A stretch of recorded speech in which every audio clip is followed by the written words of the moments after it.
Yeah.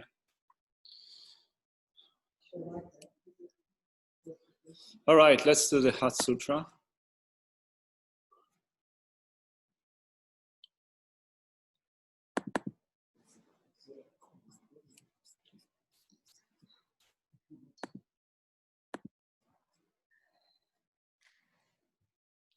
I prostrate to the Arya triple gem. Thus, here at one time, the Bhagavan was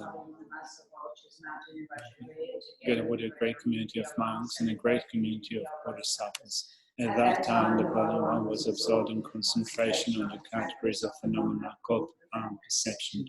Also, at that time, the Bodhisattva Mahasattva Arya Avalokiteshvara looked upon the very practice of the profound perfection of wisdom and beheld those five aggregates also empty of nature.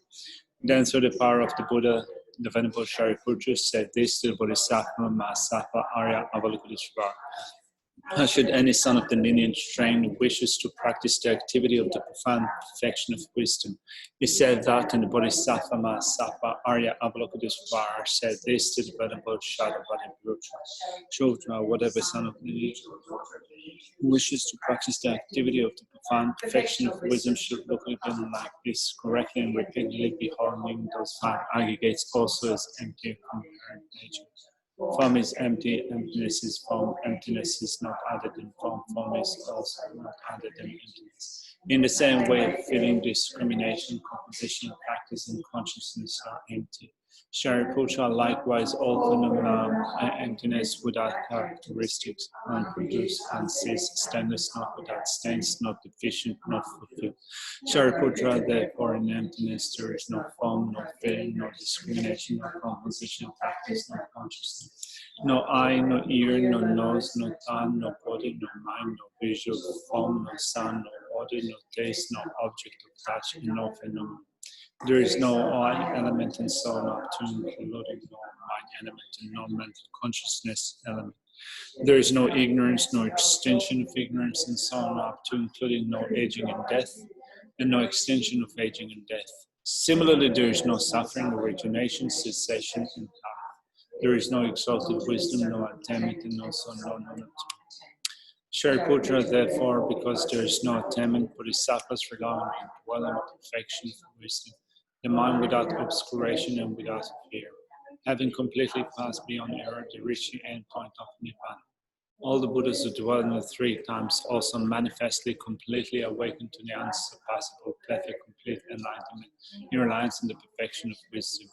Therefore, the mantra of the perfection of wisdom and the mantra of the great knowledge, the unsurpassed mantra, the mantra equal to the unequal, the mantra that thoroughly pacifies all suffering should be known as a truth since it is not false. The mantra of the perfection of wisdom is declared, Kayata Om Gate Gate Para Gate Para Samgate Bodhisattva. Shariputra, the Bodhisattva Mahasattva, should train in the profound perfection of wisdom like that. Then the Bhagavan arose in that concentration, commended the Bodhisattva Mahasattva Arya Avalokiteshvara. Well said, the son of the lineage. It is like that. It is like that. One should practice a profound perfection of wisdom as indicated, even the Tathagatas rejoice. The Bhagavan, having thus spoken, the Venerable Shariputra, the Bodhisattva Mahasattva Arya Avalokiteshvara, and those surrounding in their entirety along with the goal.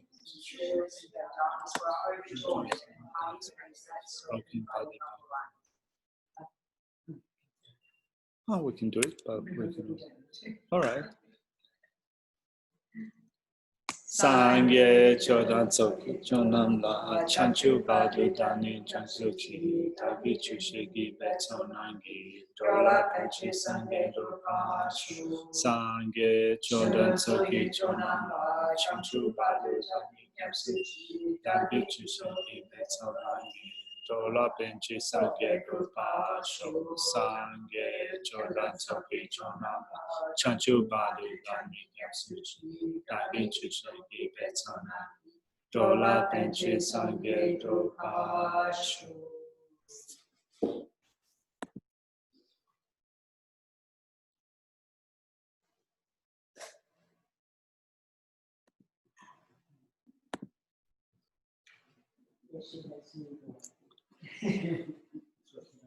All right.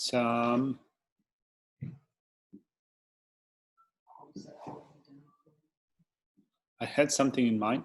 So one more pointed out to me after the morning session that sometimes when we have discussion here with people here, it's hard to hear them at home. I was under the impression that because we have this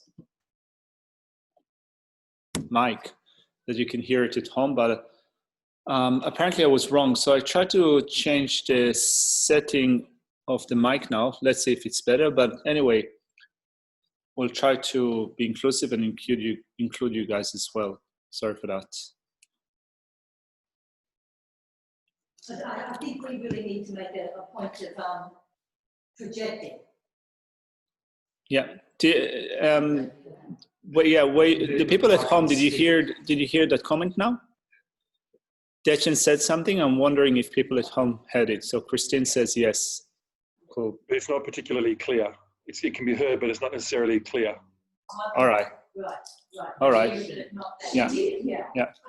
Maybe she was slurring it. as one who has been at home, listened at home versus here, it's very difficult to hear what, especially Dechen talks a bit, and you can't really hear what she's saying. All right. I think that maybe if you've got a nice stick, I could bring the mic around. I can throw the mic at people and just talk. You know, like the having those films where the guys, what do they call it, the way who does that, the monkey or something? Right. Yeah. In the movies, Dolly the boom. Or something that carries the microphone.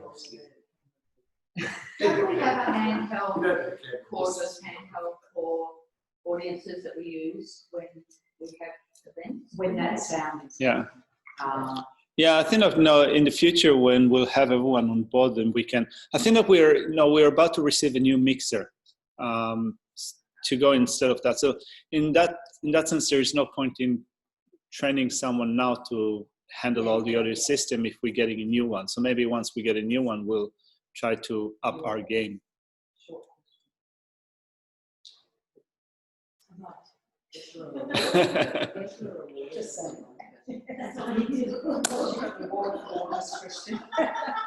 All right, so I think I was a joke.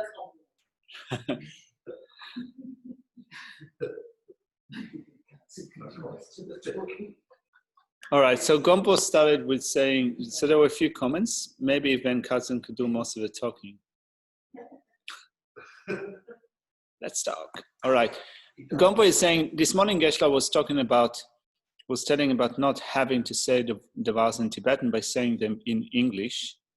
Saying them in English is fine. With that in mind, why do we say the refuge prayer in Tibetan when Geshe-la isn't present? I understand that we would say it in Tibetan when Geshe-la is there as a sign of respect to him, but when we have no Tibetan speakers present, why still say prayers in Tibetan? Yeah, it's a good point. We can say them in English. Yeah, it's just a habit, kind of, it's like you can get it out of your system, I think, faster in Tibetan. I do it while you guys are doing it in Tibetan, I'm watching the computer, and I'll slide it in English. Okay, yeah. So, because I understand what I'm saying. Yeah, so Graham says that when we do hear the prayers in Tibetan at home, he's sitting in front of his computer and he does it in English. All right, we can try to do the one at least in non-Geshe-la sessions, can do them in English. I agree with all of you that it's easier to think about it when you do it in English. I mean, even me being very used to Tibetan, when I do things in English, I tend to think about it more deeper. Particularly since Tibetan language is so compact, and normally in West form, you just get rid of all the grammar. Because you're doing it so fast too. Yeah. Yeah. All right, point taken. So let's actually today start with, rather than starting with secondary offenses, let's start with just finishing this whole topic of training our mind in giving away our body possessions and roots of virtue, and then look at the two verses for the actual taking up the mind of enlightenment, just to make sure that we're following Geshe-la as much as we can. And then towards the end of the session, we'll also do 1 or 2 more second-year offenses, or at least study them rather than do them. So, yeah, you don't do them. Let's study them rather than actually do them. So, what I wanted to begin with, I wanted to emphasize what we need to, what I would like you to retain from the discussions that we have. So first of all, I would like you to retain what generosity is. No, it is the intention to give. So it doesn't have to be, put it on the screen, sorry. So it is the virtuous intention to give. That's the main thing. And the actions of body and speech that it motivates.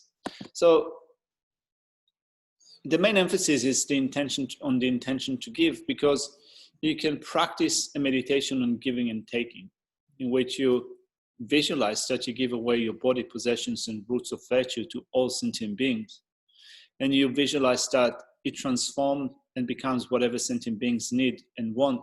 And of course, we have to be sensible about what sentient beings need and want. No, we're not going to think that we're going to give drugs to junkies or alcohol to those who are addicted to alcohol, or poker machines to those who have addiction to gambling. We're going to visualize that it requires whatever they need in order to, first of all, survive, to get by. You know, for those who are definitely beset by hunger and thirst, poverty, those who are caught in the miserable realms, in the hell realms, those that are in the hot hells, we give them cool breeze. Those in the hot hells, we give them blankets. We give them all the conditions that are suitable for them that make it possible for them to escape those miserable states of existence and once again be born with precious human body, so that they meet all the external conditions and internal conditions for the practice of the Dharma. So, so we give them things that are suitable rather than things that are not suitable. It's just like when we meditate on the 4 immeasurables, we do the same thing, right? May all sentient beings have happiness, and the cause of happiness, we think that may they have causes of happiness that are conducive for long-term happiness rather than short-term happiness, in the sense that, you know, you might feel really nice when you have a glass of beer, or, you know, a glass of wine. You know, it might make you tipsy, but it would be awkward to think that may all sentient beings have happiness, and to visualize all of them now sitting around with kind of pints and, you know, glasses of wine. So we want to think of offering them things that are conducive for long-term happiness rather than just short-term happiness. Or it could be short-term happiness, but not something that results in the future with something that could be detrimental. Yeah, because I'm thinking like Lama Yeshe Lamas over in Shane, maybe I'm sure other people, other lamas. That's what I heard. I haven't been the recipient. That's did I hear at one time. would cook up a storm and, you know, cook for people. Mm. Right. So using that skillful means, of course, the ultimate thing is to get them into the bonfire. Yeah. In the meantime, a meal. Yeah. So cooking a meal for someone in order to kind of make them feel good, feel them, and make them feel that they're invited, welcome, and then in some point, maybe they will make the way to the Gompa and teachings. Yeah, hopefully. Let's deceive them, give them some good food. So it is the virtuous intention to give and the actions of body, speech, and mind that it motivates. So that's the first thing. Now, the main thing is the intention to give. Now, the second thing that I wanted to speak of now are the divisions of generosity. So there are the 3 or 4 that you normally hear of. So material generosity, generosity of giving the Dhamma, and generosity of giving fearlessness or protection from fear. And sometimes you also hear about generosity of loving kindness. Now, where you meditate on loving kindness to others, that's considered to be generosity. So let's look at examples just to make sure that we drill a little bit of that. could you give me examples of generosity of giving of material things, material generosity? It's easy, isn't it? Clothes. Clothes, giving clothes to those who need them. The devil wears Prada. Yeah. Money. I just thought of linking it in. Food. One almost says food. Food. What about generosity of giving away your body? Not is that material? Well, could it be material generosity? It could be. You could get that one, like Becky was saying, that would be like those instances where you would do to absolutely help somebody. It's like you, So you just do it. You just do it, or Graham said blood donation. Well, someone on the screen, that was my original thought. Someone on the chat. Yeah. Blood donation, which I thought was pretty good. Yes, giving your body is material generosity. There's this famous story about one of the previous lifetimes of the Buddha, associated with a place in Nepal, Damuli, where he fed it was a tigress, hungry tigress with starving cubs, and he fed his body to the cubs, right? So that's generosity, material generosity of giving away one's own flesh. So I think that we can consider that as maybe both generosity, at least that case of Tamuli with the tigress, generosity, material generosity, but also generosity of giving protection from fear, from fear of dying of starvation. So Paul says protecting the environment in which sentient beings depend could be generosity of material or protection. I agree with you, Paul. So I think that material generosity is quite straightforward. Also, I think that we mentioned generosity of giving fearlessness, being involved with practices of animal liberation. Now, this is like, I guess, such a great example of generosity of giving protection from fear. It's so common in Asia. Yeah, animal liberation. And also sometimes where you face, in the Tibetan tradition, when you face hardships and obstacles and so forth, sometimes you get an advice of doing animal liberation as way of creating enough merit to overcome your obstacles. Also, even like the practice of sur, which you're giving the aroma on the substance that you've been like. Yeah, so Chucky is also mentioning the practice of sur, where you give the aroma as sustenance for those that for those predators.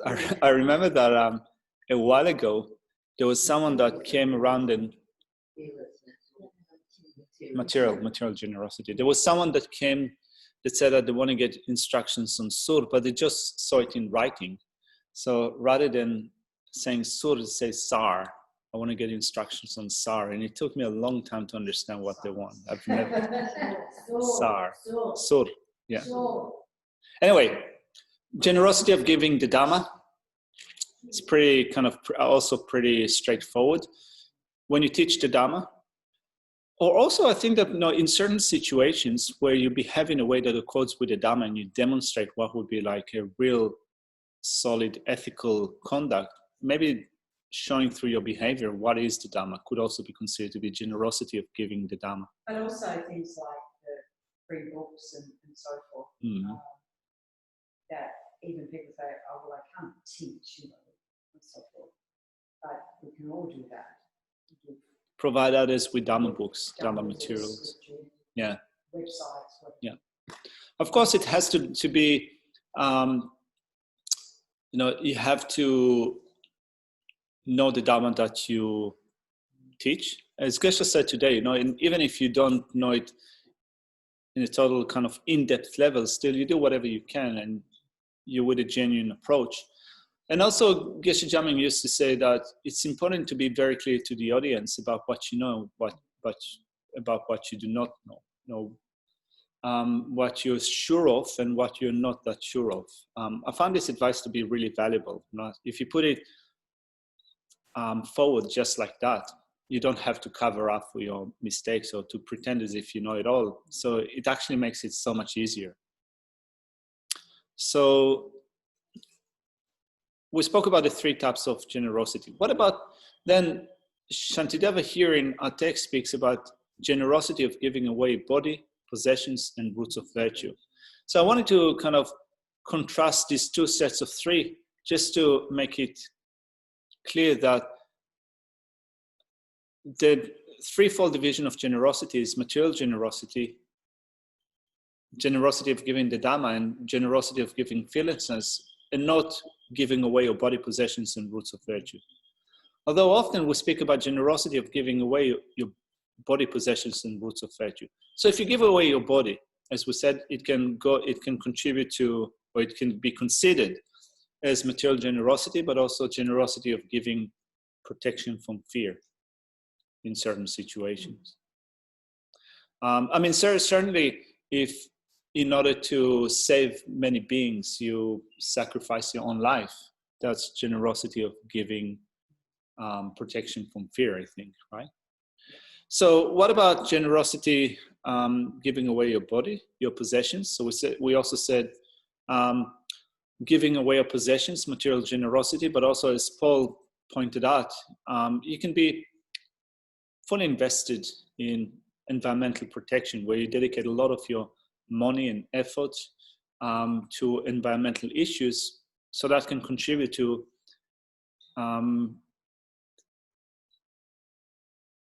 generosity of giving protection from fear. What about giving away your roots of virtue? Where would you classify that?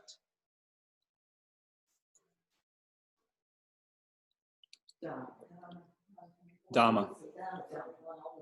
It could be feels, it depends on the virtue. Yeah. People at home, what do you reckon?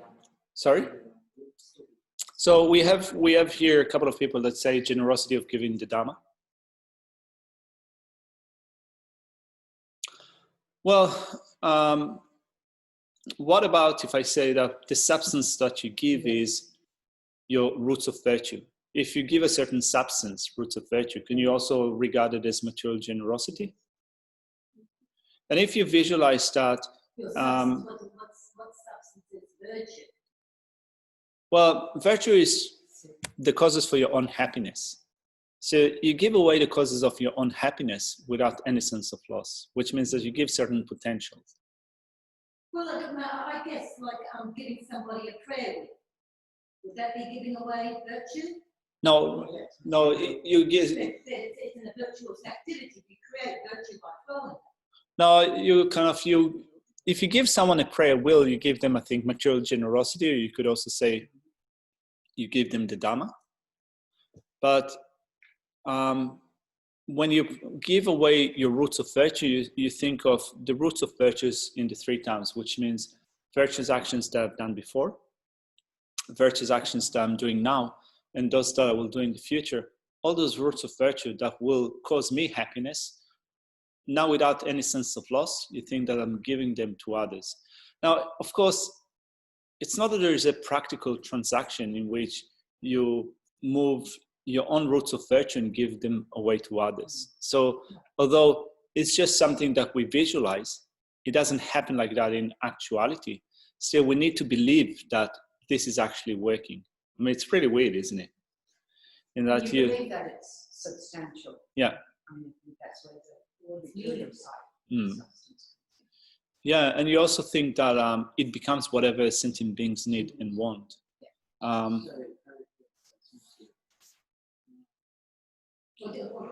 it's meaningful. I mean, it comes back to what Geshe was talking today about that concept of faith. The stronger your faith is and your samaya will impact your reality. You know, how you experience reality. It's true. I think that the interesting thing is that of the body possessions and roots of virtue, if you wonder what would be the best thing to give to others, that would be, I think, roots of virtue. Would be the best thing, although for us it's the easiest thing to give because we normally don't really think about it clearly, in a sense that it's so hard for us to give possessions. You have something that you really like with us. Normally we have a sense of attachment to the things that we possess, either money or material things. So we find it really difficult to give them to others. But roots of virtue, yeah, you can all have it. Take it away. We don't really think of roots of virtue as this is what is responsible for my future happiness. So when you think about it, if we would surrender all of roots of virtue to others, had it been possible to give away all our roots of virtue, and thereby we would be left without any roots of virtue, which means that there would be no causes for us for future happiness. Yeah, you would. It would be. You find it very difficult to give them away, but a sign of being able to give them away is a sign of how much you love others. But giving them away wouldn't that create virtue as well? And then you still can make more. So Lama Tsongkhapa says, I'll go back to this. So Lama Tsongkhapa says that completing the perfection of generosity is non-contingent on eliminating all poverty of sentient beings, but is increasing the intention to give to the point in which you have destroyed your stinging clinging to all that you own, your body, resources, and roots of virtue, and you completely condition your mind to giving them away to living beings from the depth of your heart. So this is where it answers your point, Yeshe. And not only that, but also to giving to others the effects of this giving as well. Now, so when you give to others your roots of virtue, which means the cause of your own happiness, rather than thinking that it's all right because I'm creating virtue, so there will still be happiness for me, you also need to think that, and also I'm giving away the result of that giving away. Now, so even though it is virtue, even the result of that virtue, happiness, I'm giving that away to others. So yeah, so the way that we need to think about it is if we just give away everything. And, if we are able to do it sincerely, it would be a mark of genuine sense of concern and love to others.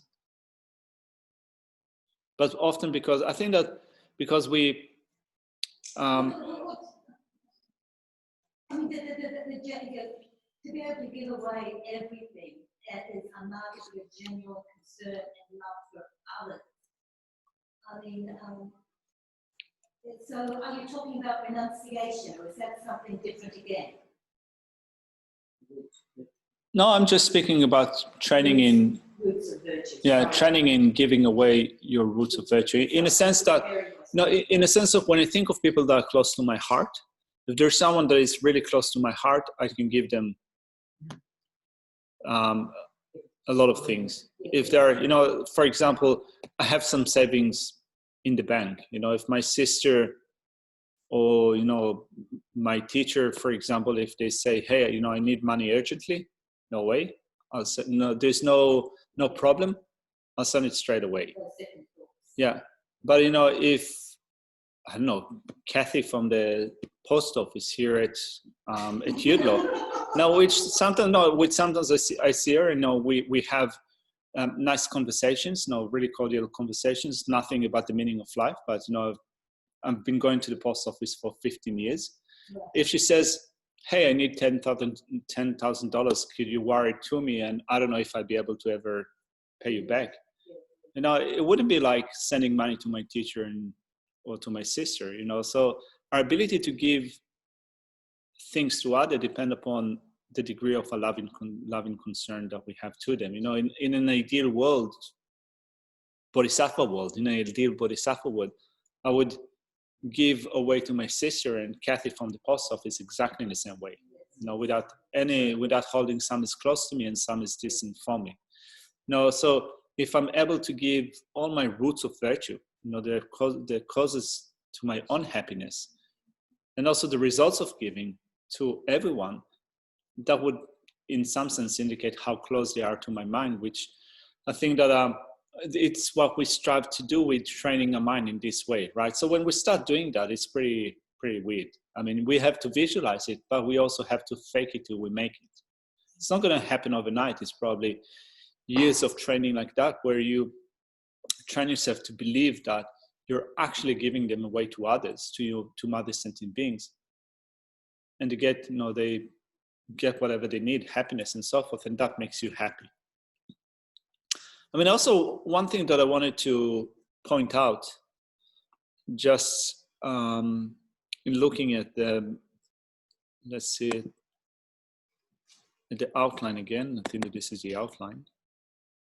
So today we've covered the actual part, the actual section in chapter number 3, which are the 2 verses for adopting aspiring bodhicitta and engaging bodhicitta. So all the previous section was preparation. So the preparation was done in terms of the 7 limbs, but then after the 7 limbs, we have training in the mind that gives away body, material wealth, and roots of virtue. I think that when at home, when I was thinking about it, I thought that maybe implicit within that, here is a meditation on the mind of enlightenment. We are going to, in verses 23 and 24, we are going to adopt aspiring bodhicitta and engaging bodhicitta. So it requires some meditation on bodhicitta before that. So we have section E of training the mind. So the action instructions on bodhicitta, equalizing, exchanging self with others, will come later on in chapter number 8. It's implicit here. After equalizing, exchanging self with others, we have the meditation on tonglen, giving and taking. Here we have the meditation on giving, which is, again, in order to develop a greater degree of love to sentient beings, so that if we have that great degree of love and concern to sentient beings, then we will take the aspiring man of enlightenment through a ceremony and the engaging vow through a ceremony.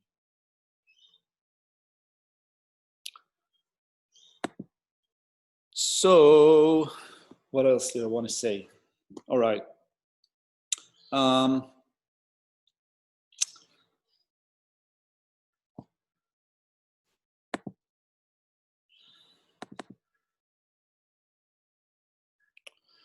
So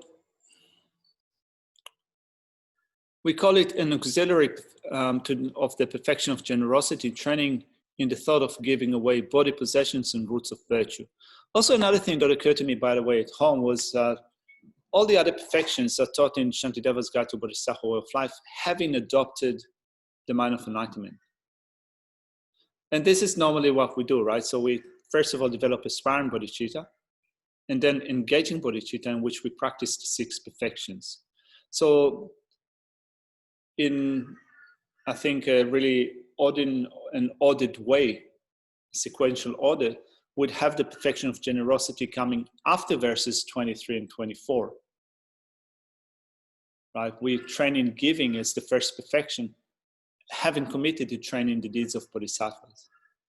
But still here you can say in some sense that Shantideva is teaching giving even before that. So one thing that Geshe mentioned today was this verse from Chandrakirti's supplement to the Milway that said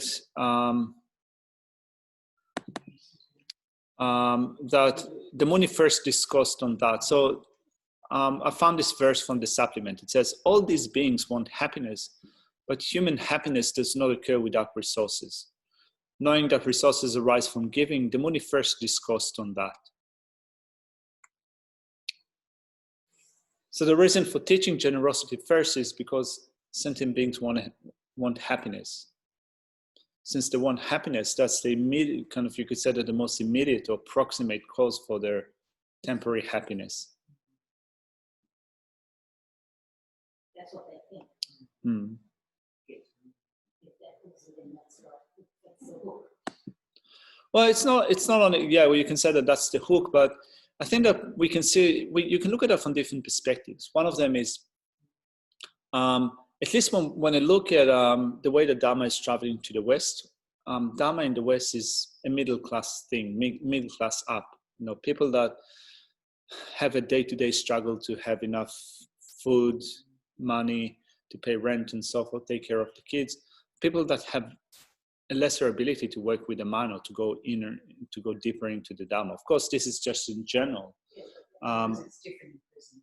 Yeah, it's different. Yeah, it's also different in prison. But in general, I think there's still a middle class thing, don't you think? Yeah, it's an interesting observation. I can see some merit in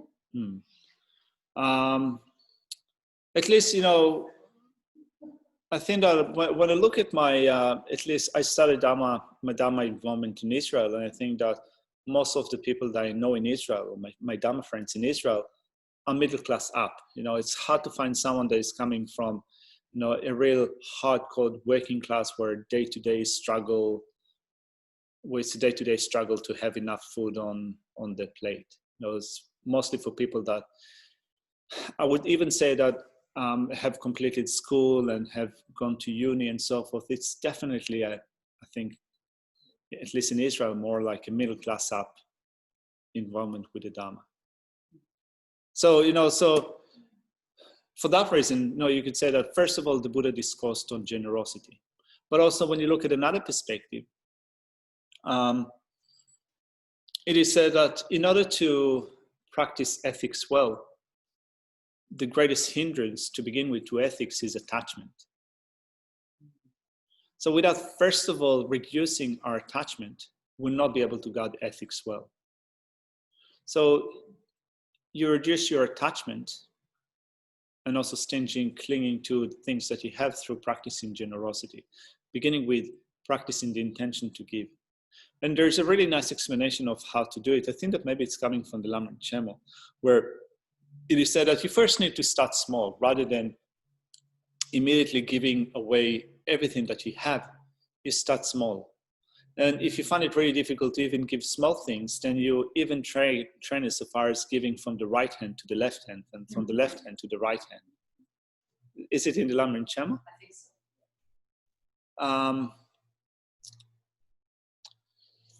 Yeah, so anyway, let's go back to not this, sorry.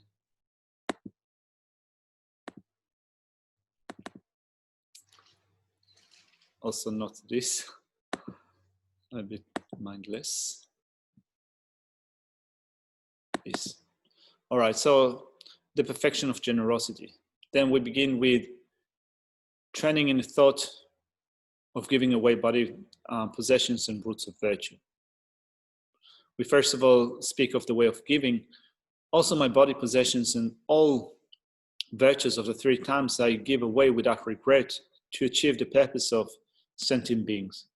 Then another thing that I wanted us to look at is the reasons for doing that. So why are we giving our body possessions and roots of virtue to sentient beings? Here Shantideva gives, you could say 2 reasons, but no, I took it away from the screen just to have, first of all, a discussion about it, and then let's see what Shantideva says.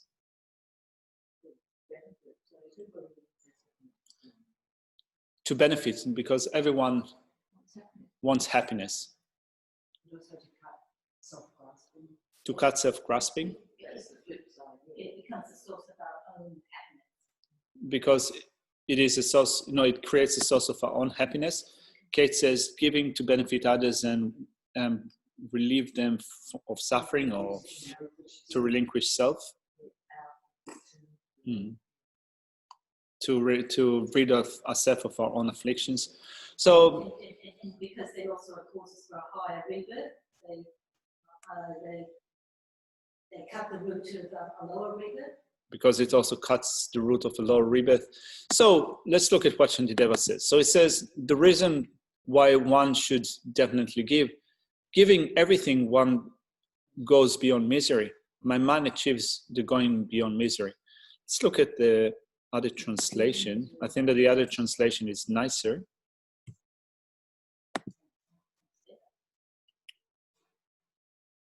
So this is the FEMT translation. By giving all, I shall transcend sorrow, and my mind will accomplish nirvana.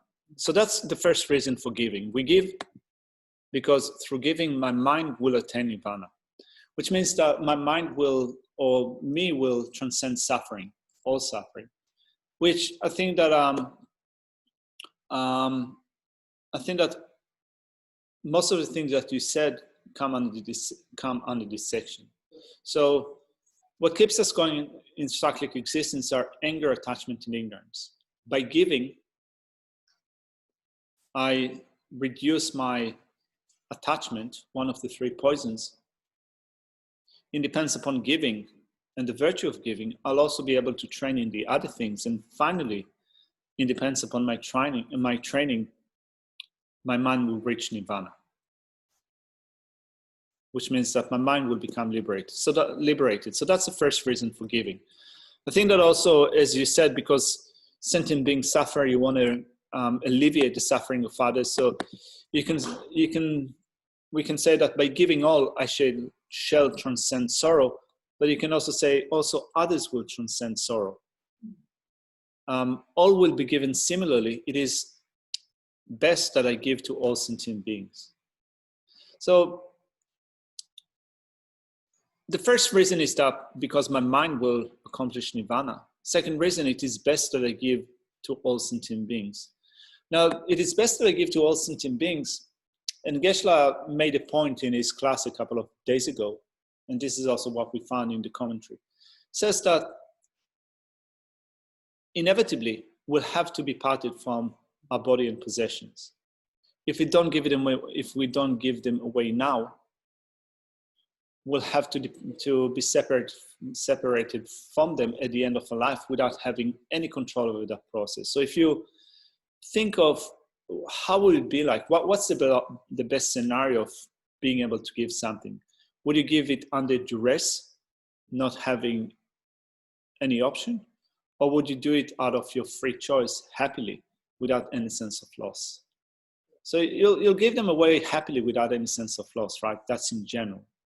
So the rationale behind giving away our body, possessions, and roots of virtue is that we'll have to give them away anyway. So it is best to give them to sentient beings when you can, and do it out of your choice, out of your free will. Now there's another, so those are two reasons so far, right? Because through that we attain nirvana, and through that, and it's best to give it away when you can, being under the control, rather than when you're forced to do that. And that would also, if we think of being forced to do that, how much anguish would be there at the end of our life, where we have to be separated from the things that we like, but also not necessarily towards the end of our life. I mean, Geshe spoke about also hoarding stuff, right? So keeping it in your possession, being unable to give them away to others, not even being able to use them for yourself until they go to waste.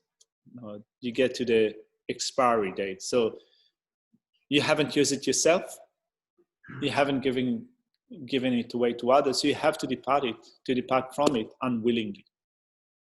Best to give it away to others before that happens. So these are the two reasons that we find here, and also in a commentary of Getze Damarinchen. Also, another interesting point that Khenpo Kunsampel Khenpo Kunpel makes in his commentary says that also when you think of giving away your roots of virtue to others, when you become Buddha, then you've also abandoned your roots of virtue. You do no longer need them. You do no longer, and the way that Khenpo Kunpel explains that, he says that the virtues that we create are together with, first of all, grasping a true existence.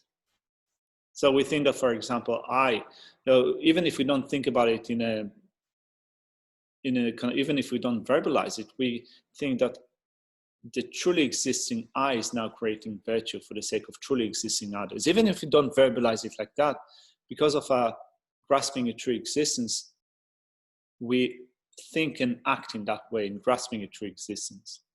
So we create virtue along the way, but those virtues that were created based on the ground of ignorance will also have to be abandoned at the end when you reach Buddhahood. We also say that Buddha does not create karma. Buddha has abandoned all karma. Not true that it's directly one-on-one connected with that, but I think that it's part of it. So in that sense, it's best to give them away to others. Also, since you will anyway have to give them up, or you will have to abandon them when you become Buddha. It's just like using a boat, to reach to the other shore. But once you reach the other shore, you can abandon that boat. Yeah, the historical Buddha, his first real act was to give up his princely kingdom and all his possessions and just, head off into the wilderness in the robes of a monk. So I suppose that really shows us the importance of generosity. I mean, he was maybe influenced by the idea of the sage in those days as well. But, that being his first step along the path really was this generosity of giving everything away or renouncing the world of life. Sort of. I think you could say that, I'm not sure how I think about it, in that he renounced, so the Buddha, the historical Buddha, renounced his princely life. But did he give them away to others, in a sense that, I guess that his wife and kid... I heard he gave his horse to the servant who accompanied him to the river or something where he crossed over. All right. And he said, you can have these clothes and my horse. You have to ride on. Yeah. So he didn't go back to where the king was, or it wouldn't have lasted very long. Yeah, certainly in those situations, we can see that tokens of generosity that the Buddha himself also has practiced. Yeah. Jason is saying, so they exist as real until we see that they are empty of existing like that way in the first place, hence going beyond. Well, exist as real. I mean, it's not they exist as real until we see that they're empty of that. They exist as being empty of inherent existence, but we have a mistaken vision of those things, mistaken conception of those things as existing as real. So they don't exist as real, they exist as unreal. But when we first off see the reality as being empty of inherent existence, we do that with a conceptual consciousness. True existence still appears to a conceptual consciousness, right? So the first realization of emptiness is conceptual. True existence still appears to it. Then next, at some point later on, we'll have a perceptual realization of emptiness. That would be meditative equipoise. In meditative equipoise, there are no appearances of true existence. But once we rise into subsequent attainment after that, and we cultivate virtue, still appearances of true existence done to us, but we do no longer assent to them. Things appear to us as if they truly exist, but we don't believe that. But they still appear like that. Since we haven't completely abandoned ignorance, it's at that point, initially, let's say at least, we still create virtue on the basis of the grounds of ignorance.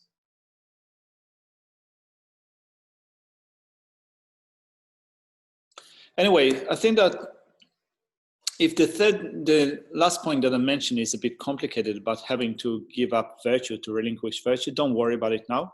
I think that the most important thing to hold on to now, I think, is just what Shantideva says here, which is we give them away to others because through that we will accomplish nirvana. My mind will accomplish nirvana. And second, because giving them away to sentient beings is best. It's best to do it when you have control over giving rather than not having control and being forced to give them away.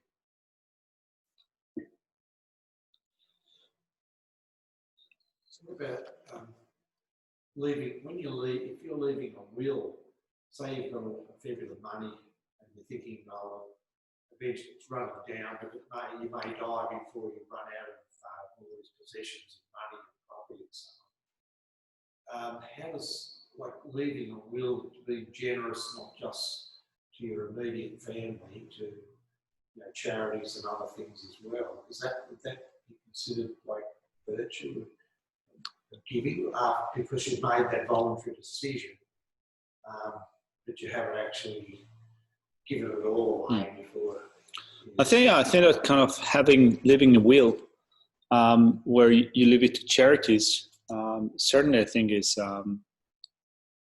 an act of generosity. I think that in that sense, you can say that even after you die, your karma still kicks in. Your merit still kind of is being accumulated. I mean, it's quite interesting, the whole topic of the will, because we normally, when we have family members, of course, we want to leave something to them, and that is in some sense also involved with attachment. I mean, I'm not saying that that's necessarily an evil thing, because this is how we function in family units, right? This is also, in some sense, you can say that in the way that our society works, it's part of our obligation in certain situations. But it's also, I think, if people are in the position, if you're in a position, if you can contribute to charity, then you extend, I think, the circle of people that enjoy whatever you have to give.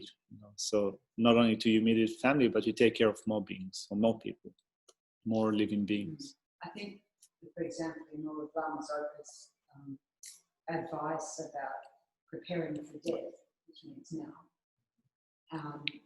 is that encouragement to give as much as we can away, like everything away, so that also at the time of death, your mind's not grasping, so that you've already given it all away. I think that this is what Johnsel did before she died. She distributed her stuff before she died.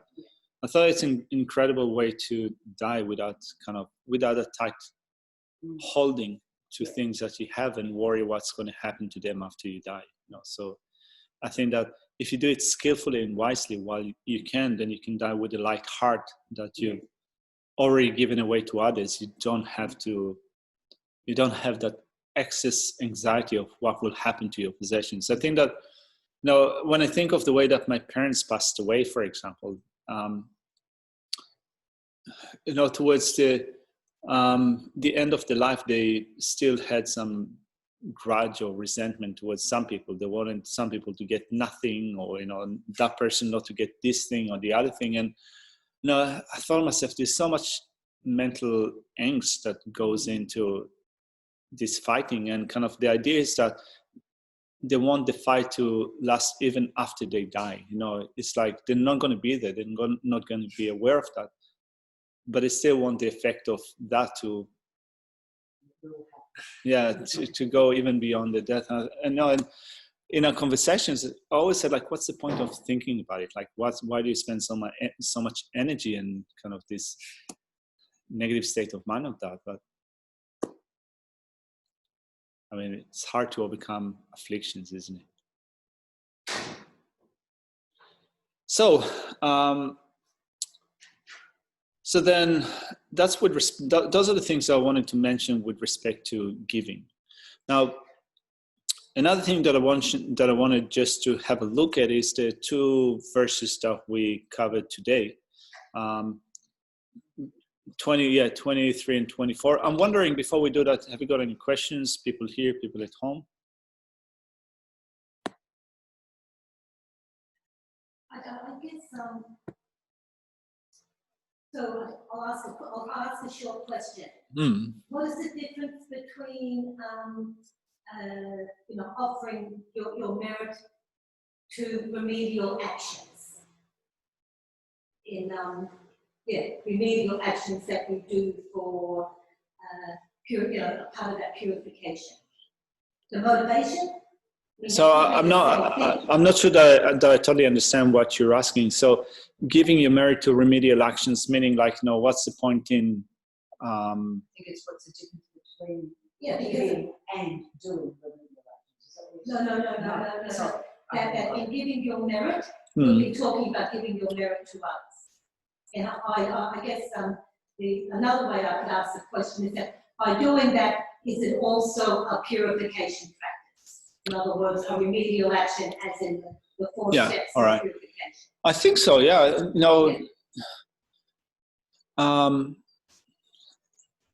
I think that first of all, we can say that we normally look at accumulation and purification as being 2 actions that are happening separately, but often when you accumulate merit, you purify negativities. When you purify negativities, you accumulate merit.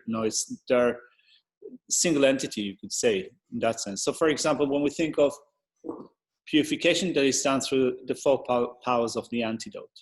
In the power of thorough application of the antidote, we spoke of different things like reciting mantras, the mantra of Bodhisattva, reciting name mantras of other Buddhas, practicing generosity, protecting the lives of others, meditating on emptiness, and so forth. In all of those different practices, we accumulate merit.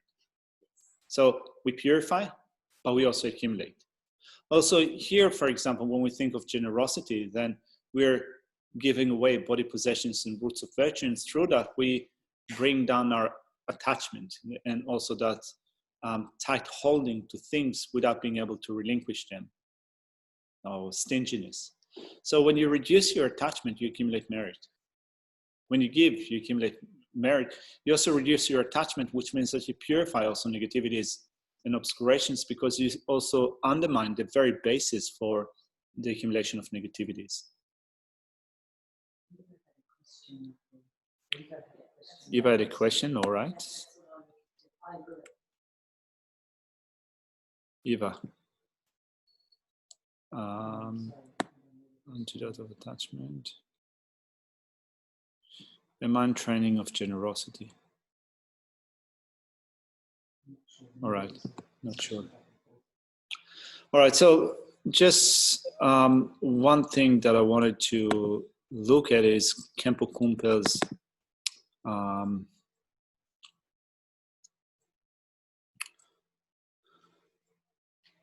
introduction to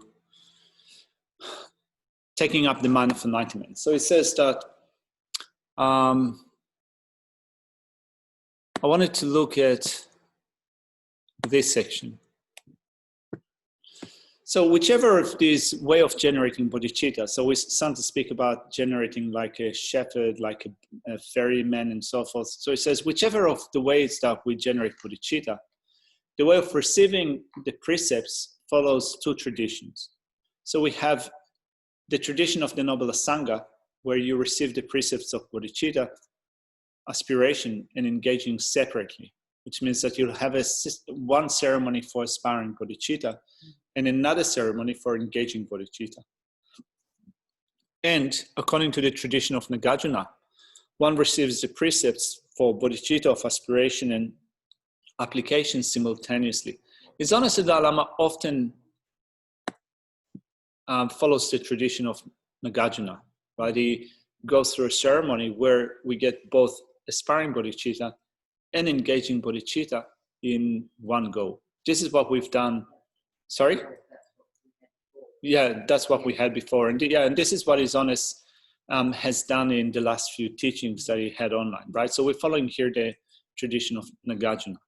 So then it says here, and this is also what Geshe said today, it is best if you receive the precepts from a qualified master, since he functions as the supreme object that inspires shame and embarrassment. It's actually quite a nice way of stating that. Someone that gives you an inspiration to be ashamed of yourself. Yes. I mean, keeping in mind that shame and embarrassment are those two mental factors in which you abstain from acting negatively. So you either refrain from negative actions on account of yourself, thinking that, for example, I'm Buddhist and this is not all right for me to do it, or I'm a monk, it's not all right for a monk to behave like that. So that's a sense, having a sense of shame.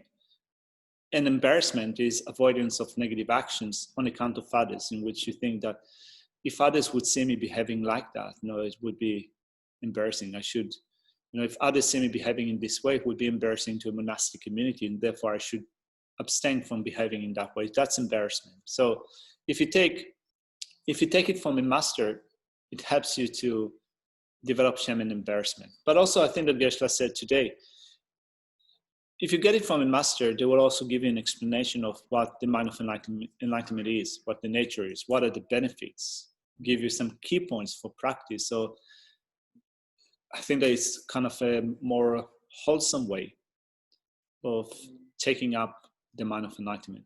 So it's already 4 o'clock, so just before we leave it here for now, the last thing is also according to Khenpo Kumpel's explanation. He says that since we're taking both aspiring and engaging bodhicitta together in one ritual, and we're reciting 2 verses, then it goes like that. The first 2 lines in verse 23 and the first 2 lines in verse 24 are for aspiring bodhicitta, right? So just as the previous sugatas generated the mind of enlightenment, likewise, for the benefit of migrating beings, I shall generate the mind of enlightenment. This is how you develop aspiring bodhicitta.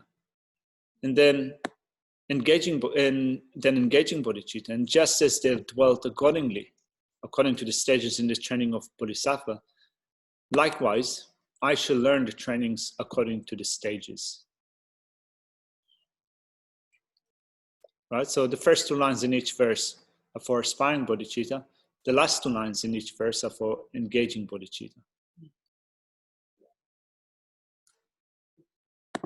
All right. Let's leave it here for now. Thank you very much, everyone. Enjoy the weekend. And we'll do the dedication prayers in English. Yeah? Why not? No, I think it's, I like to go between the two myself. All right, let's do that in English. May I quickly become Guru, Lord Buddha, and lead each and every sentient being into his enlightened realm because of this merit. May the supreme jewel bodhicitta, which is not arisen, arise and grow, and may that which is arisen never diminish, but increase more and more. In this land encircled by snow mountains, you are the source of all happiness and good, all powerful Chinrasic cleansing Gyatso. Please remain until samsara ends. You uphold the subdued small way, who serve as a bountiful bearer of all, sustaining, preserving, and spreading Marjana's victorious doctrine, who masterfully accomplish magnificent prayers, honoring with great joy. Protect of myself and others, your disciples. Please, please, live long. It has to be updated? In what way? 3 rare sublime ones and Savior of myself. Okay. Anyway, All right. it's a few updates. Okay. Thank you, people. Joby, Enjoy the weekend. what's your email? Thank you. Thank you. Appreciate it. Thank you. Have a good weekend. Gompo. See you. Oh. Thank you. Bye. Bye, Maitreya.